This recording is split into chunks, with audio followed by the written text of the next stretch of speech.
Mum, I think I was probably married when you went back to Hong Kong to start the China Coast Community Home. And I've been reading some of the reports about the residents which you wrote. So just listen to this one.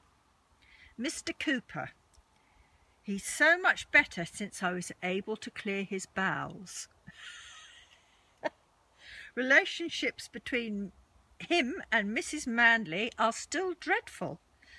Like the rest of the residents, he too enjoyed his Christmas dinner and afterwards played mahjong, which he thoroughly enjoyed because he was winning. He was upset over his belongings being taken from the garage, but never more has been said about that. Can you enlighten us a little bit about some of the residents of the home? I think it was the year was 1979, and I actually applied for this job. It was for expats of Hong Kong. It actually started with a man called Captain Boothby, who had fought in the war and had fallen on hard times.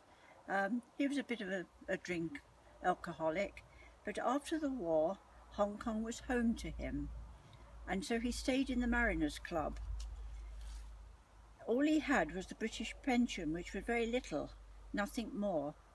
And he wrote his life story of how he had been torpedoed during the war. And at the bottom of his footnote of his letter was a letter from the Dean of the Cathedral to say there were many men and women in Hong Kong with British passports that have been out there all their lives, and in their old age there's nowhere for them to go. They don't speak Chinese, they only speak English, and they felt that there was a need for a home, but it was trying to raise money. Well, I know you did a really good job, and you used to take the residents on outings once you'd managed to acquire a bus to Lion Rock, Clearwater Bay and places like that, and you'd dance with them.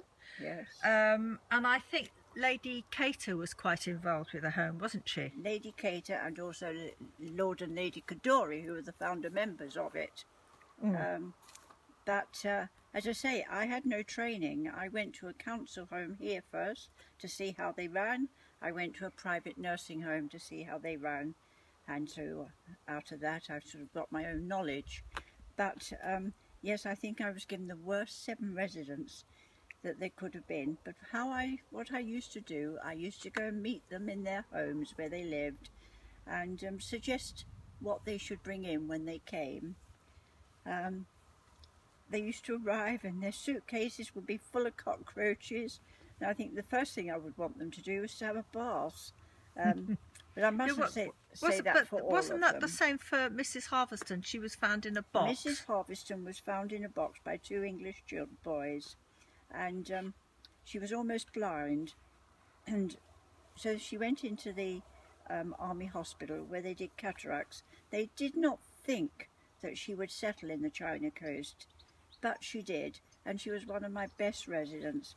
She didn't ever want us to go into her room to clean it. Every day she'd go off down to Kowloon Market, come back with more rubbish, but I loved her. She really was lovely. And she was obviously happy in the home. Yes, she was, all 7 of them. But Really. obviously there was a bit of gossiping going on, because I've read, this is headed gossiping. This is becoming a rather serious problem in the home, and it's causing us much concern. I understand that Mrs. Adlington is the main instigator. In fact, I know that she is. And not only gossips with other residents, but with members of the committee and visitors when they visit the home. It seems that she's far worse on my day off, when she knows that I'm not there to overhear. I'd like you to know, in brackets, at least to committee members, that she is a gossip and can be very malicious at times. Yes. She was a Japanese woman, and Mrs. Dillon, who was English, who was told she had to marry a rich man, she'd never make a poor man's wife. She lived in the Mandarin Hotel all her life, and the 2 of them, oh my goodness, and the minibus, they would start a fight. It was dreadful, and I used to stop the minibus just before we get to the house and say, now both get out and walk the rest of the way. But they say that old people go back, well, we all do, to our childhood, so they're a bit like naughty children then. Yes. Yeah? But there was only Ah Yi, the Chinese girl, to help me. And on Chinese New Year, when she was away, I had to do it all on my own. And I remember this one time, I got them all down at the table to help me do the vegetables. And Mrs. Dillon thought that when she peeled the potatoes and the carrots and put them in the water, just in the saucepan, that they would be cooking there. Didn't know she had to put them on the stove and cook them. Anyway, this one particular day, I took them all down the Mariners Club in the minibus. And they looked so funny, honestly, in their hats and things. And I took them into the bar. And some of the members there, they said they didn't know how I could look after them. They said, you need a medal the way you look after these old people. Well, I loved every minute of it. Yeah, you did a great job, Mum. And let's just finish what you wrote about Mrs. Dillon, who you were very fond of. Yes. In February 1981. Mrs. Dillon, she died early in the morning of the 18th of February. I found her sitting in her chair looking very peaceful. There was no panic at the home, and in fact, one of the elderly people said, "Oh, Mrs. Dillon has died, but there's no hot water this morning." That's correct. Yeah. Mrs. Dillon became very dear to me, and so I enjoyed all the love and care which we gave to each other. May she rest in peace. Thank you very much, Mum.